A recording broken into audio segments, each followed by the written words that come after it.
e oggi abbiamo analizzato quali sono le possibilità anche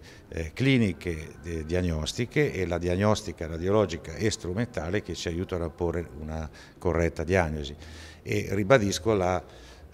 molteplicità dei fattori eziologici, quindi causali, in questo tipo di patologia. C'è stata un'evoluzione della pubalgia allora. C'è stata un'evoluzione enorme, perché se 20 anni fa o 25 anni fa, ma forse anche prima, anche dopo, una pubalgia, una cosiddetta pubalgia, poteva interrompere la carriera, addirittura interrompere la carriera o comunque ridurla o limitarla, oggi diciamo che nella stragrande maggioranza dei casi siamo in grado di portarlo quantomeno a fine carriera e rappresentare anche qualche certo beneficio per la vita futura post sportiva. C'è differenza tra uno sport e l'altro?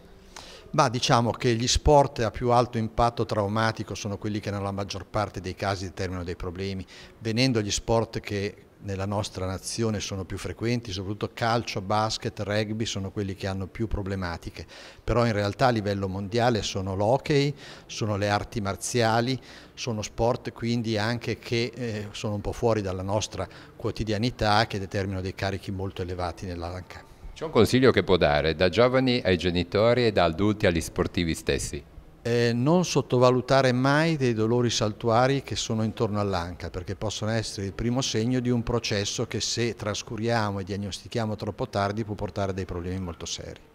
Lei da sportivo, vabbè, essendo di Pesaro bisogna seguire il basket, ma è uno sportivo vero? Sicuramente sì, il basket è lo sport che ci piace di più, perché nella zona dove io vivo è quello più seguito ed è lo sport che abbiamo anche praticato da ragazzi, però insomma anche il calcio è uno sport che in Italia amiamo, seguiamo e che abbiamo giocato tutti, quindi è bene far caso di in tutte queste situazioni a cogliere precocemente quelli che sono i segni che il nostro corpo ci dà su dei problemi che possono poi peggiorare.